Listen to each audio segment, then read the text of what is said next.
The Tavern. Hope you have a good mug. If you don't have one of these mugs, you need to donate $5,000 to Patriot Academy, and then you can get one. Okay, the mug's not really that expensive. That's just the only time we've ever given away was last year when we were building out the chamber at the Patriot Academy campus, our legislative hall, which is amazing if you haven't been here yet. And anyway, we had a matching grant, and people were giving $5,000 towards the matching grant, and we were giving them all kinds of stuff for it, including this really nice box of Patriot Brew coffee and a Tavern mug, and they get a brick here at the campus and all this other stuff. Anyway, the only people that have these are the people that gave to that particular fundraiser that we had, and if you've been a guest here on the Tavern, then you got one of these. And if you didn't get one of these and you were a guest on the Tavern, call me or text me and let me know, because you should have gotten it. So anyway, welcome. I'm looking forward to starting to do this again on a weekly basis and talk about the good, the bad, and the ugly. There's a lot that's been going on, of course, and even this weekend. And I'm going to be honest with you, I'm a little bit behind because I just rolled through the gate at the Patriot Academy campus. I was supposed to be home 2 days ago. I don't know if anybody out there has had to fly anywhere in the last 6 months. I haven't had a flight on time. I take that back. I had one flight last week on time, and other than that, I haven't had a flight on time in 6 months. And I'm talking like not just a small delay. It's delays, and then you miss your connection, and then you book a new flight, and then that one anyway, we had all of our students get stranded on the way out to Delaware for our Northeast Patriot Academy that we do, our leadership congress there, that went amazing, by the way, at the Delaware Capitol.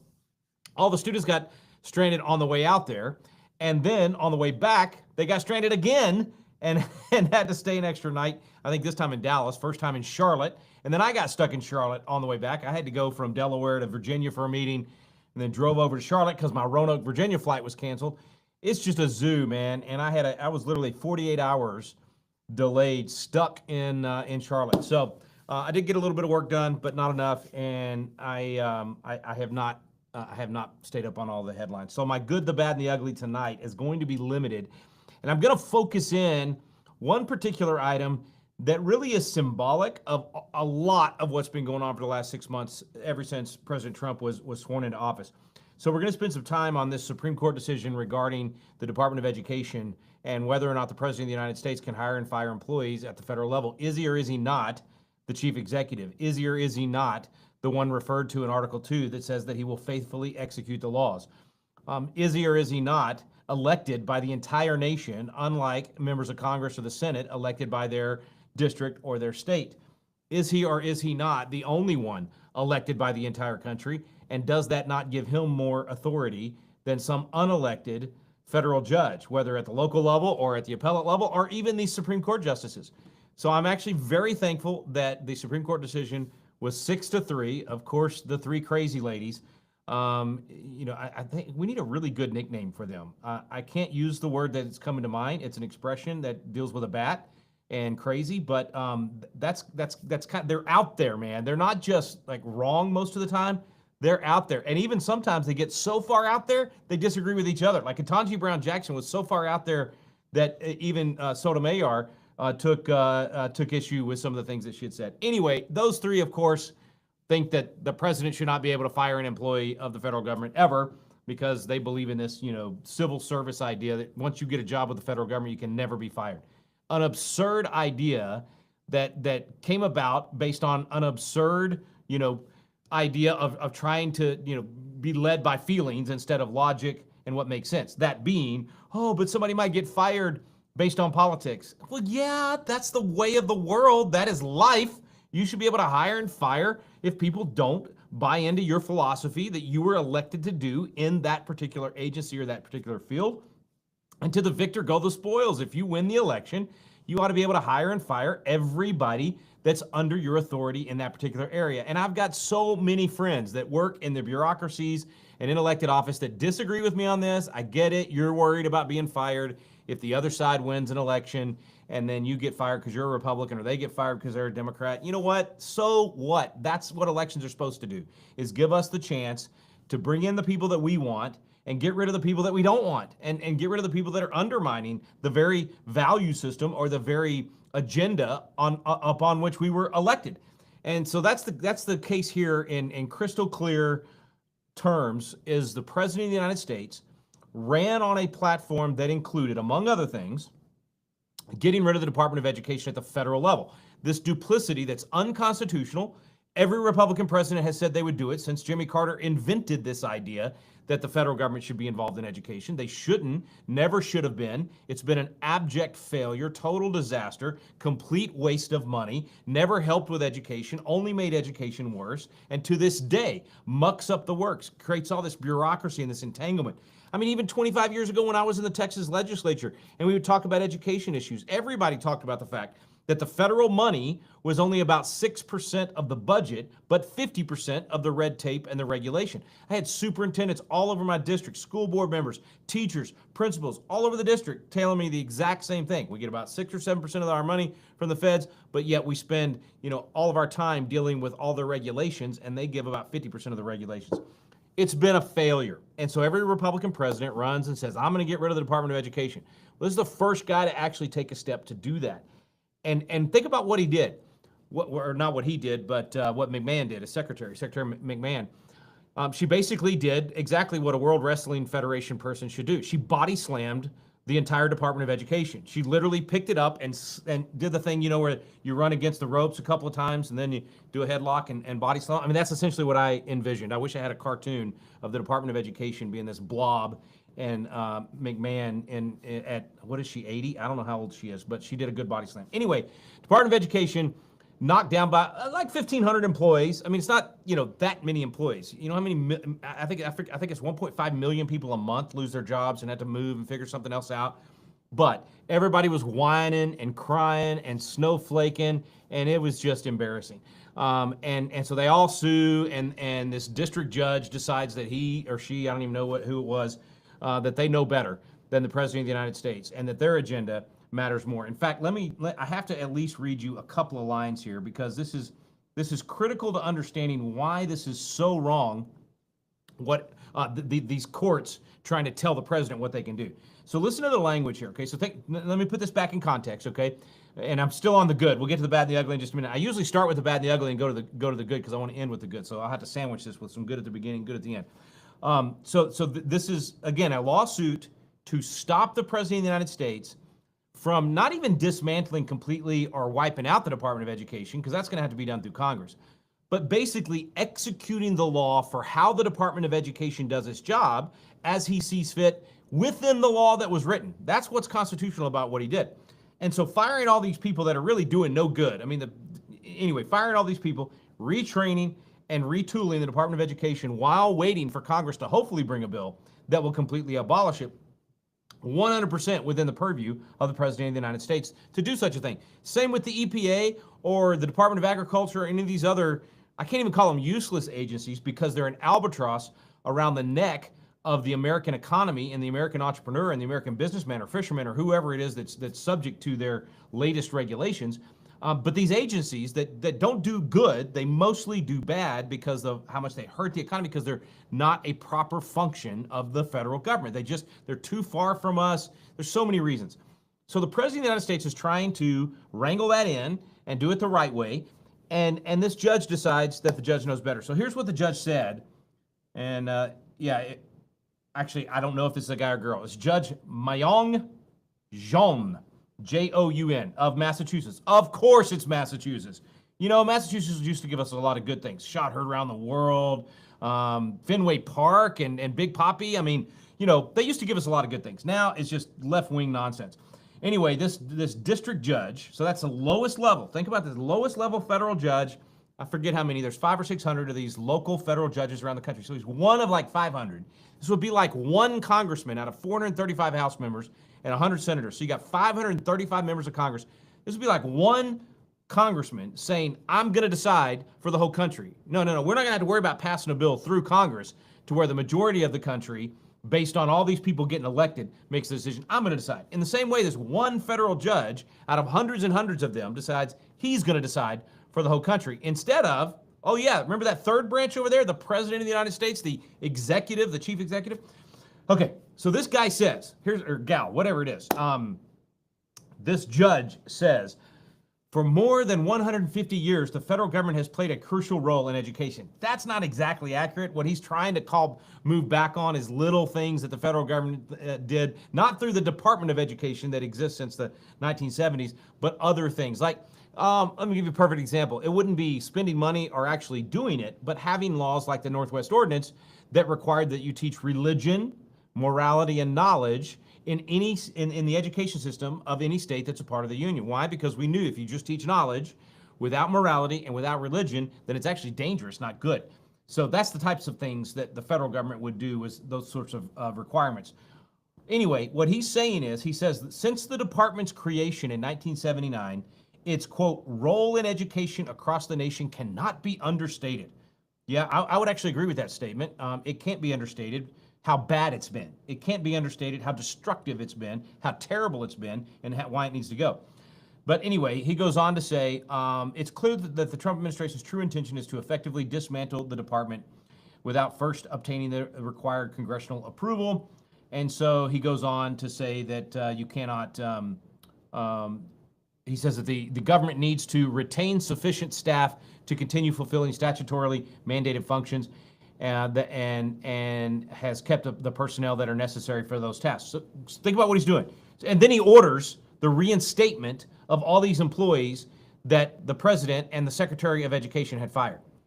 So just back up a second here. If you're the CEO of a company, and let's say you're even you've got a restaurant. You start a restaurant, you own the restaurant, you got 50 employees that work the bar or the tables or clean or cook or whatever, in the different shifts, but your total staff is like 50 people. And you decide, you know what, I can do this with 40 people. So I'm gonna have to let 10 people go because we're not making enough money and we're wasting and just gotta do it. And so you make the decision to do that. And those 10 that you let go sue you and try to get some judge who knows nothing about how to run your business, has never run your business, and has no authority to run your business, but gets that judge to say, oh, no, you can't do that. That's mean. That's not nice. You fired those people and they need jobs, and you have to give them a job. Not whether or not you want to give them a job or whether or not your business actually needs to give them a job in order for your business to do well. So you have to hire them back. That's essentially what happened here. A federal judge who should not be sticking his nose in here at all has decided to turn around and tell the president he has to rehire all of these people and not be able to have the ability to do what the president and the Secretary of Education should do. And the Supreme Court essentially said to this judge, wrong, didn't even explain it. There's no majority opinion written here. They just said, you are wrong, we're overruling you. Done. And of course, Sotomayor and the other two crazy ladies, they had to write a dissenting opinion that's, I don't know how many pages, I didn't even bother to read it. But the fact that the majority, the 6 justices that said the president is entitled to hire and fire, let him do his job, that says a lot. And the fact that they didn't even feel like they needed to make their arguments for why they were doing that. Now, because of that, the president is saying, okay, what about all of these other examples, all these other agencies where I'm trying to reduce the federal bureaucracy, which reduces the burden on the American people, not only reduces the tax burden to pay for that federal bureaucracy, but reduces the constant harassment, the violation of grievance number 10 out of the Declaration of Independence. He has erected a multitude of new officers and sent hither swarms of officers who harass our people and eat out their substance. Every one of these bureaucrats, they harass our people and they eat out their substance. So they cost money by causing difficulty in trying to run your business, and then they cost money because you got to pay their freaking salary and their benefits, and they're all making way too much money anyway. And when everybody else was losing money and going down in COVID, all the government people were getting more money, and their salaries were increasing. Anyway, the president has asked, let's see, Trump urges Supreme Court to allow firing of Biden appointees at Consumer Commission. So I think the Trump administration is going to seize on this and say, okay, we get to do this in all these other departments, which they should. Again, the president of the United States, through his appointments of these secretaries of each of these agencies, should absolutely 100%, without exception, be allowed to hire and fire anyone in the entire federal bureaucracy.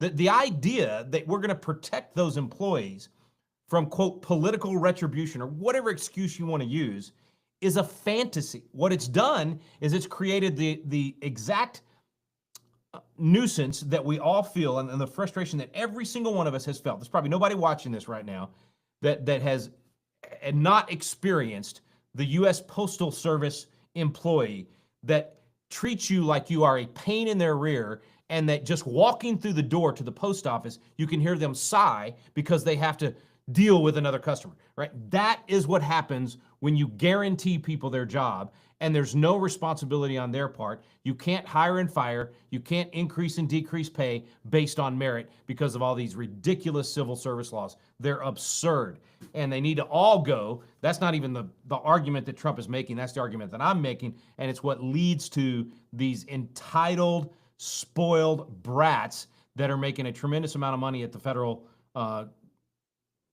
am I allowed to say on the federal tit? Is that yes? Yes. We I mean, most people know what I mean by that, right? That's not a gross term. That means, like, picture all the little pigs and they're sucking on mamas. Those, and so we have the expression of the federal. You're sucking on the federal. You're okay. I probably shouldn't have done that. This is. Let's move on. I'm getting riled up. Okay, but that's a good thing that the Supreme Court found for President Trump. I hope they run with it. Man, I hope they start firing people left and right. And then let's not forget Bill Clinton, the darling of the Democrats. The darling of the Democrats, Bill Clinton, and the darling of the environmental wackos, Al Gore. They fired hundreds of thousands of federal employees. President Trump hasn't even gotten to that number yet. And those two guys did it for the Democrats, talking about, remember the expression? The era of big government is over. Why was it okay for them and none of these people that are raising, all these lawsuits against President Trump? Where were they whenever Bill Clinton and Al Gore were firing all these federal employees? They understood even back then. Everybody on all sides understood this is what you have to do. You can't just keep hiring people and allowing the federal government to grow and never rein it in, never trim, never improve. Insane. Okay, let's move on. So that's part of the good that happened in the last week.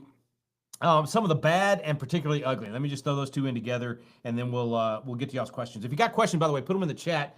And I know, let's see, this incredible Riverside that we're using here allows me to see all the chats. Some of you are watching us on YouTube. Some are watching on Facebook. Some are watching on, what's the other one we're doing? X. That's right, we're doing X.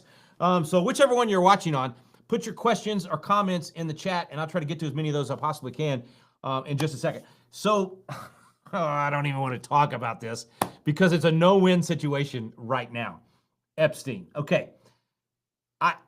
First of all, I totally get the frustration. I think there's clearly a cover-up going on. I think there's no doubt that this man was evil. Everybody agrees on that. There's no doubt there was all kinds of terrible things happening, and that major big name people would be implicated if everything finally came out. I think pretty much everybody agrees on that.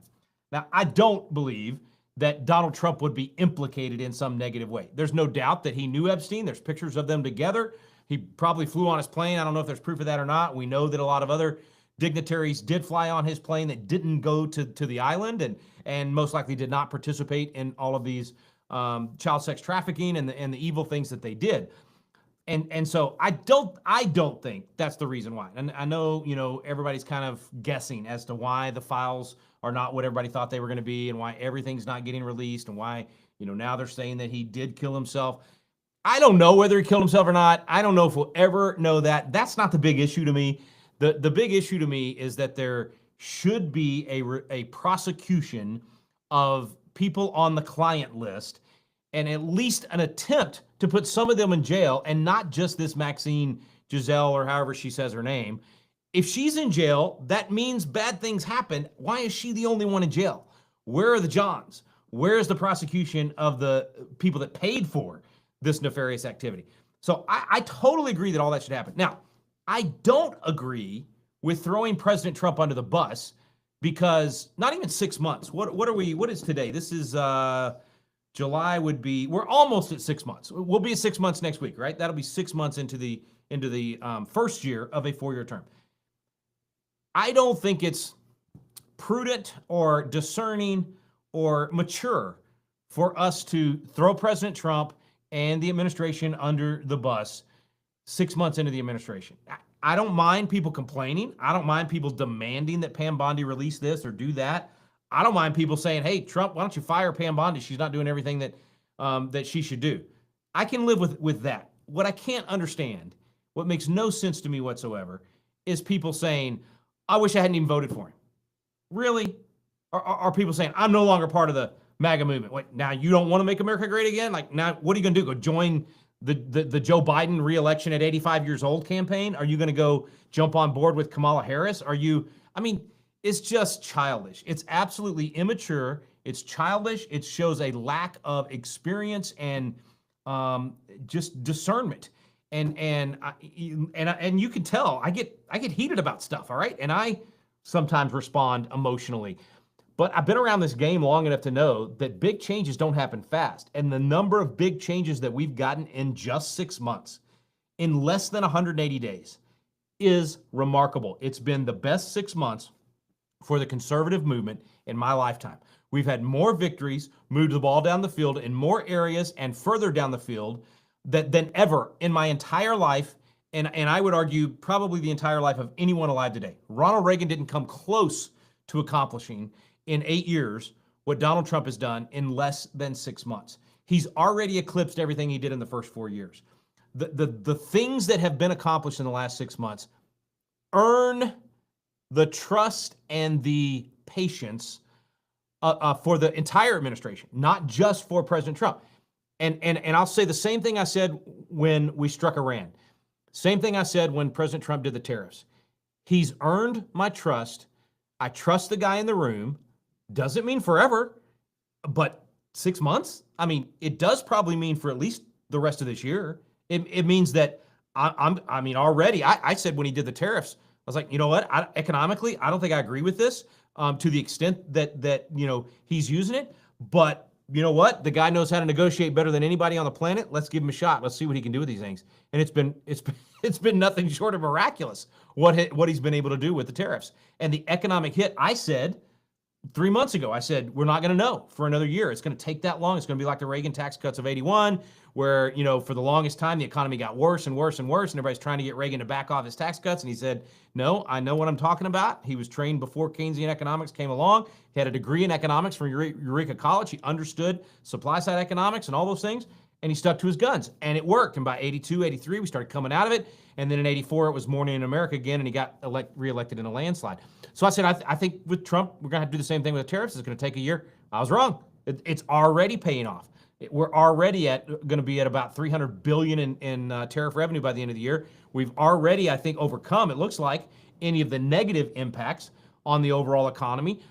It's worked. So I trust the guy in the room again on an area that I really had to give him some leeway and say, I'm going to be patient. Same thing with Iran.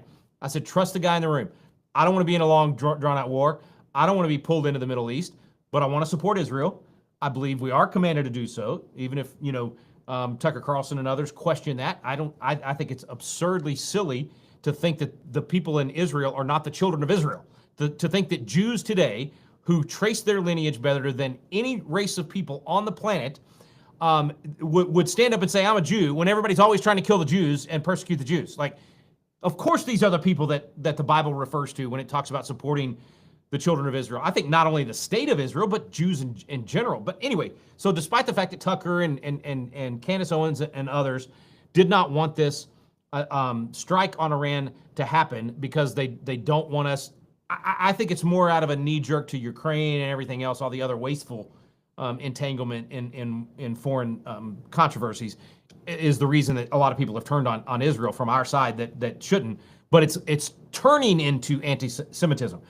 And so when he did this, I said, trust the guy in the room. Trust the guy in the room that did not get us in any long-term foreign entanglements, that worked to get us out of those things that other presidents had gotten us into, that is clearly committed to making America great again and putting our issues first. And everybody said, oh, World War III, and it's going to do this, it's going to do that. And within a week, he settled the whole thing. I'm telling you, the guy's earned our trust. And so I'm going to say the same thing about the Epstein file thing. I don't believe, as much as that became sort of the poster child, that's a terrible phrase to use there, but the poster issue for, are we actually combating the deep state? I think that's a mistake. I think you have to look at the whole thing in its totality. I want the Epstein thing to be prosecuted. I want more to be done. I'm not happy either. But I think it's foolish to say I'm no longer MAGA. I'm no longer going to support the president. They're all part of the deep state now. I think it's foolish to think that Dan Bongino would quit his $1 million job to go, shuffle paper and put up with that kind of stuff. And so when we see the conflict between Bongino and Patel apparently calling out Bondi over the handling of this thing, okay, I understand. I think they're probably doing what we would expect them to do, but that doesn't mean we turn around and say, see, the whole thing's broken, see, the deep state wins. And then, of course, President Trump came out with his statement supporting Bondi and basically saying, hey, everybody calm down. This shouldn't be the big issue that it is. Now, he tried to dismiss it completely and say, why are we even talking about this guy that's been dead? I understand why everybody's talking about it, because it is the most, what's the right word I'm looking for? Not vocal, or focal, but the most, it's the biggest issue, almost easiest issue to understand regarding the deep state for most people. And so that's why you can't just ignore it or pretend that it's going to go away. So anyway, that's my take on the Epstein thing. I'm sure you guys have a lot to say about that. So let's see what your comments, questions, insults, all of that good stuff are. Might be. Okay. And you guys holler at me if there's anything in there that I should definitely point out.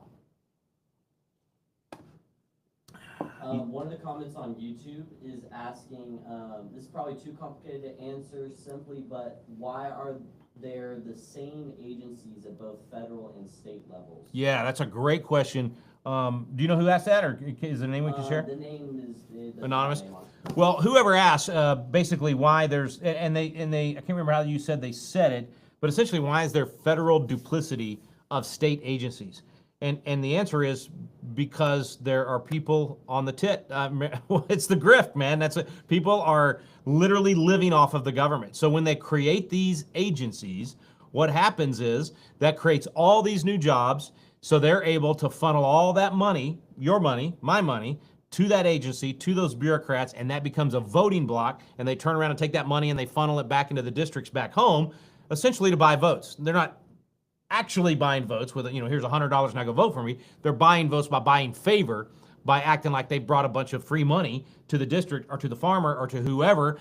And in reality, they've stolen money from you and from me to give it to those people. And they're using the federal government to do it. And this is why the Founding Fathers did not want the federal government to do any of those things that the states were doing. Because that duplicity, if you're doing Department of Agriculture at the state and Department of Agriculture at the federal, now you have twice the grift, twice the bureaucracy, and it's much harder to stop the grift at the federal level because they're thousands of miles away from you than it is for you to stop it at the state level. It's hard to stop at the state level as it is. I mean, in Texas, we've got tons of this, but at least it's closer. You got a better chance. The closer you get government to you, the more you can hold it accountable. The further away from you it is, the harder it is to hold it accountable. And so the founders' view was very simple. Feds should basically deal with only those things that directly affect the whole country and other countries, and then the states should deal with things that affect them within their borders. And so all of the stuff like agriculture and education and even transportation, other than the highway system, which makes sense because that's under Article 1, Section 8 of the Constitution, post offices and post roads is what they had back then, and that became the highway system, which allows goods to be moved across the nation. That makes sense, but nothing else. All the other transportation stuff should be, well, I guess you could put airlines and air traffic because it's constantly crossing state lines in there too. But my point is, those are things that only the feds can do that, and each state can't have a totally different thing, but anything the state can do, the feds shouldn't do it all. And that includes, man, there's probably, I used to say 15 or 20 agencies like that. There's probably 150 to 200 agencies like that. But some of those are big cabinet level agencies like education, agriculture, EPA, those kind of things shouldn't exist at the federal level. And then there's all these little sub agencies that I didn't even know existed half the time. I mean, when Elon Musk mentioned that there's 440 or 90 or whatever it is federal agencies, that blew my mind. I've always thought about the 19 cabinet level departments, and then some of those, like FDIC and some of those subsidiary ones, 400 and something of them. So yeah, it's totally wasteful. Shouldn't be like that, constitutionally speaking. This is one reason I'm for constitutional amendments that would actually underline things that are already in the Constitution but have been reworded or changed by the Supreme Court, and everybody thinks that's the Constitution. It's not. That's the Constitution. So I want to wipe out the Constitution, come back to the Constitution by underlining with an amendment certain things like the Commerce Clause, which is what opened up a lot of that. But I digress. Take Constitution Alive and you'll be able to learn more on that. Let's see. Oh, we got Thousand Oaks, California in the house. Okay, good. Yeah, oh, that's so good. Jenny, that's exactly right. You sound like my mentor, Zig Ziglar. He always said this. We need to be responding, not reacting to these types of things. Exactly right. See, and Zig used to talk about this all the time. When we react, it's usually emotional. It's usually knee-jerk. It's muscle memory. Look, if some dirtbag comes through that door firing a gun, I'm going to react very quickly with muscle memory, all right? That's okay in that situation. But in this situation where you are in a thinking business and you're in something that takes a long time to get done, like the political realm, you have to respond to these kind of things, which means you have a chance to think through it. You have a chance to actually be proactive and not just react, but actually respond. Very, very good comment there. Let's see. Go ahead. One of the comments is, do you think Elon and Trump are ever going to get back together? Are Daddy and Daddy ever going to get back together? Are Elon and Trump going to get back together? I actually think yes. I'm more optimistic about this than I was when it first happened. When it first happened, I thought, I was actually very, very negative, and I'm usually an optimist, right? Usually the Tavern mug is half full for me, okay? No matter how much is in there. But in this case, I thought, okay, these are maybe two of the biggest egos on the planet, the wealthiest guy in the world, the most powerful guy in the world. And in a way, I could understand Musk's frustration because of where he was coming from. He's used to getting things done. Politics is like molasses. I mean, it takes time. And that's not something he wanted to deal with. And then Trump, once you say something bad about him, man, he doesn't forget. And so I thought this is not going to end well, especially when Elon made the comment about the Epstein Files. So I thought this won't work. And so we were doing a live Flashpoint event. I don't remember where we were. Where were we? Anyway, I think Alabama. And we're sitting there on stage, and there's like 5 of us on stage, and this subject, this just happened like 2 or 3 days before. And so some of the other guys were talking about, we need to pray for them to be reconciled. And I was like, guys, this is not going to happen. Both these guys are like the fawns. If it comes time to apologize, either one of them, they're going to be saying, for all the Happy Days people that are out there as old as me or older. You remember the show. And Henry Winkler, right? Wasn't that his name that played the Fonz? Yeah, and then became a producer. Anyway, I just thought there's no way. These guys are worse than the Fonz. They'll never apologize to each other. And those guys on stage didn't rebuke me. They kind of ignored what I said, and they said, well, we're going to pray that there's actually a reconciliation. We're going to pray that a miracle happens here, and God, gets them to forgive each other and softens their hearts. And so, I'm on stage. I got to pray with them, right? If they're praying, I got to pray. I can't just stand over there and pout and say, no, I'm right. So we start praying, and it was palpable. You could feel like it felt like, you know what? God just may move in this thing. And it wasn't 48 hours later, maybe 24 hours later, that Elon was already apologizing and already deleting some of his stuff. And so all those guys that had been on stage, I had to text all of them in a group text and say, I apologize. I was wrong, and I should not have been so pessimistic. I have a piece of something flying in front of me, and I got it. Okay. I know everybody out there is thinking, what's wrong with Rick? He's like having a neurological. All right, what else? You got a question from Nick Press saying, did everything make it from Mark Adams? Okay. Hey, Nick. How's Independence Hall going? Nick, thank you, man. Yes, so we haven't brought everything down to the campus yet, but we got all the paneling, all of the actually you were driving the truck. What else was in there? We had all the paneling, all the wall stuff, all the doors, the desks, the table. Yeah, we got the desks. We haven't brought the Windsor chairs down yet. The McPhee family still has those and is working on them. And then the president's chair we haven't brought over, which I don't really want to bring it over until we're ready for it. And then I'm forgetting. Oh, the tablecloths I think are not here yet, but coming. But which is fine because we haven't even started building the building yet. And when we do, then we'll be moving all that stuff in. Now I'm still prayerfully hoping that some of the big help that is right there still comes through in time for us to get started building and at least have part of Independence Hall done for July 4th next year, or maybe all of it. We might do a Habitat for Humanity building where they build a house in a day. Maybe we can build Independence Hall in a month if we have crews come in from all over the country in January or February of next year. Wouldn't that be kind of cool? So I know I'm dreaming out loud, but that could potentially happen. But yes, we got all the furniture down here so far that we were going to bring here, and then the rest will be coming at the appropriate time. What else? You wanna update people on the city? Yeah, great idea. And I do see the comment about getting Elon to back state efforts for COS.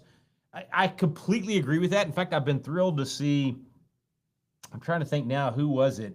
There were a couple of big names this week. In fact, Mark Meckler sent me the text and I retweeted them. But whoever it was, they actually said the same thing. They said Elon, instead of starting a third party, should be backing Convention of States, because that's what actually accomplishes what Elon is wanting to do. And here's what I think is going to happen. I think Elon's going to see the error of doing a third party. Doing a third party will be a disaster. It'll be Ross Perot all over again. It'll put the Democrats back in power. It'll weaken the Republican Party and the momentum and the conservative movement and all that. And I think eventually Elon's going to go a little bit down this road, and at some point he's too brilliant to not see that eventually. He could take 1/10 of the money he's going to spend on a new party and invest in Convention of States and in the Republican Party itself, and he could take over the Republican Party and move forward Convention of States so that we get the amendments done that are necessary no matter who's president. I mean, even if they had done everything Elon Musk wanted to happen, it would be temporary. The next administration in Congress could completely reverse it and undo it. You gotta do the constitutional amendments. That's the only way to make this thing last.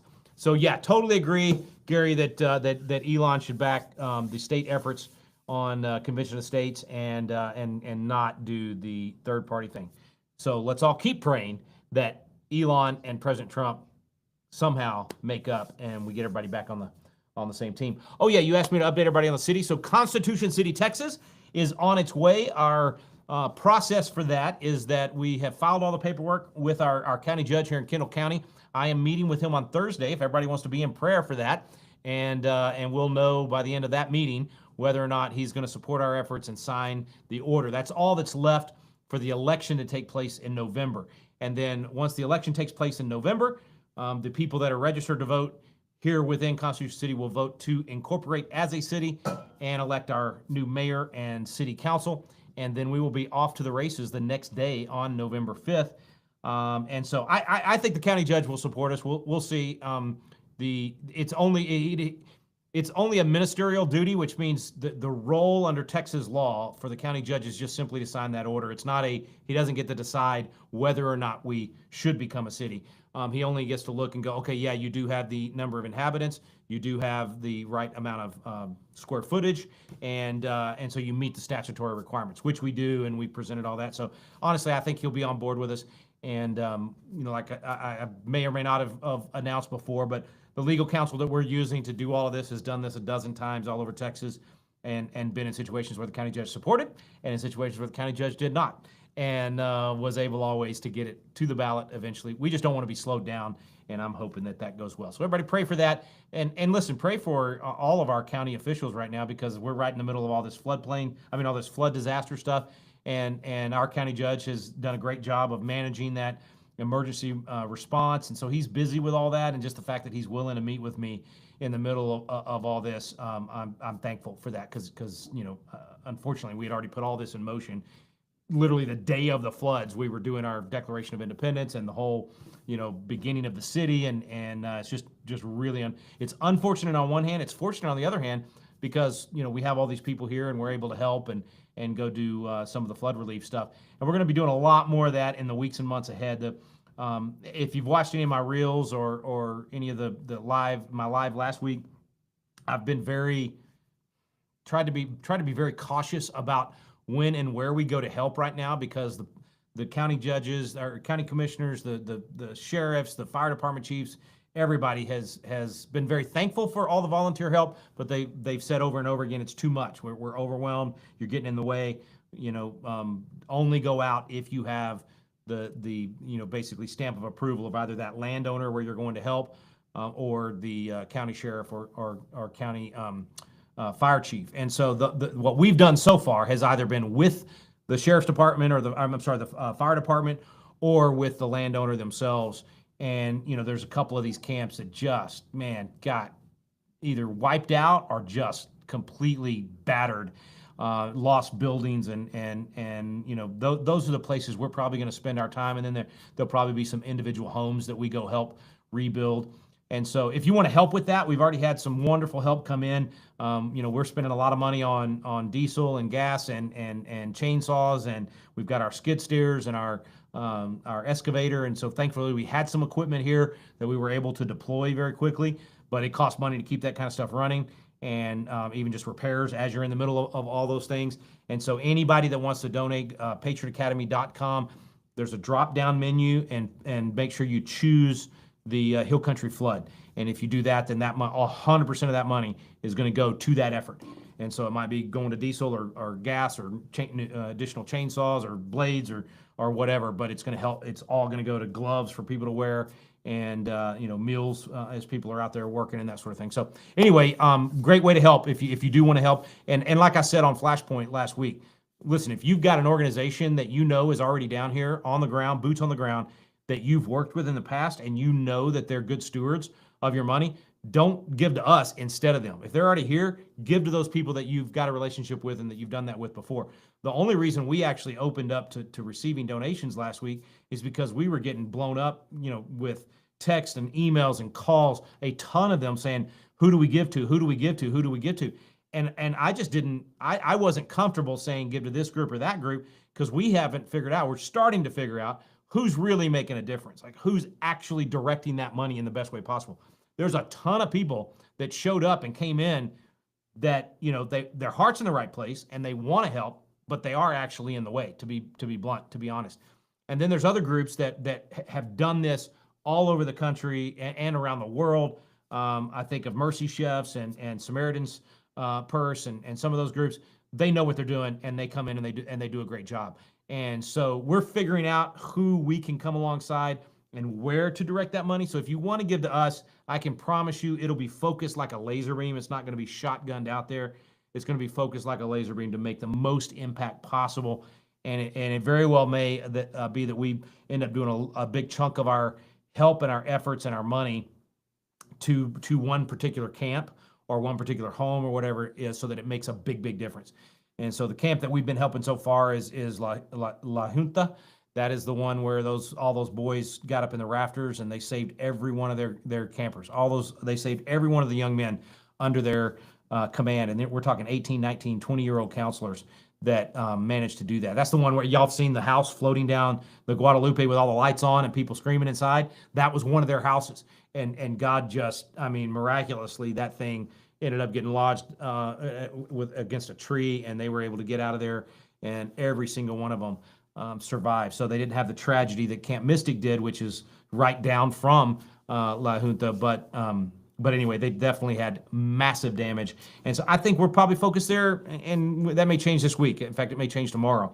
But anyway, that's probably more than you wanted to know about all that. But we took another deluge while I was out of town. I don't know how much more rain we get, guys. A lot. It's wet here, and the river. It's crazy, man. It's all over the place too. It's not just here. It's in Travis County. It's in New Mexico. Even North Carolina, where I was stuck for 2 days, was getting a deluge again. So I know somebody's going to ask this, and the answer is I don't know about the cloud seeding thing. I haven't been able to study it yet. I did see that Sean Ryan had that dude on his program, and he swears that after July 2nd they weren't doing anything. I don't know enough about the science, but it seems to me like if you're messing with the atmosphere on July 2nd and it rains like that on July 4th, how am I supposed to know that you didn't impact what was going on? So I don't know, man. I have no idea. I'll try to find an expert on this and get them here in the tavern to talk about it. But I know I don't like them messing with the weather, and I don't know if that's the reason, but I don't think it's good.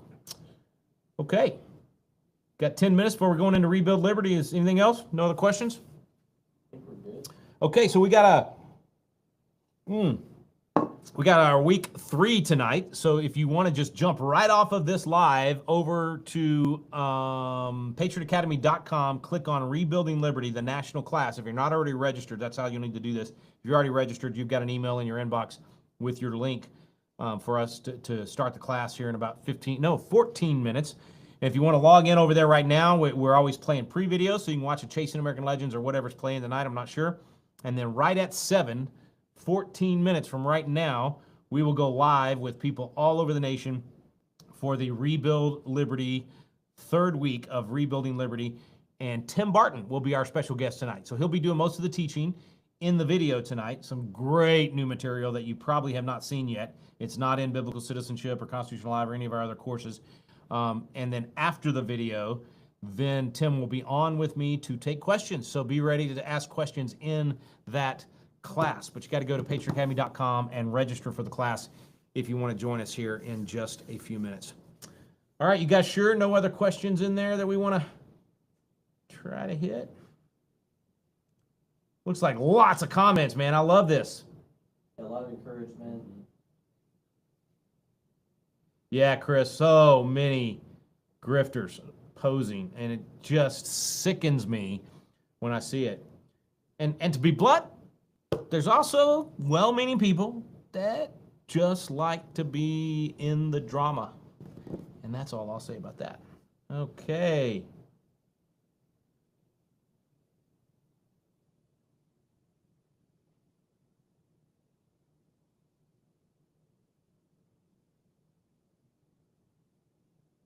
Oh, that's who it was, Susan. Thank you. Yeah, it was Ben Shapiro. I could not remember who it was. Yeah, it was Ben Shapiro was the first one that I saw, and he actually did a 10-minute bit on why Elon Musk should take all of his support that he was going to do for third party and put it into Convention of States and help Meckler and all of us get that done so we can save the Constitution. That's right. Thank you, Susan. I had totally forgotten about that.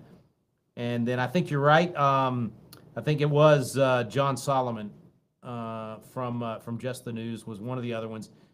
Seemed like it was somebody else though. Maybe it, yeah, I can't remember. All right. Well, we'll go ahead and sign off. That way we got a few minutes to get set up for the Rebuilding Liberty class. Thank you so much for joining me in the Tavern tonight. Next week, we'll cover the good, the bad, and the ugly of whatever happens the rest of this week. See you guys. Have a great night.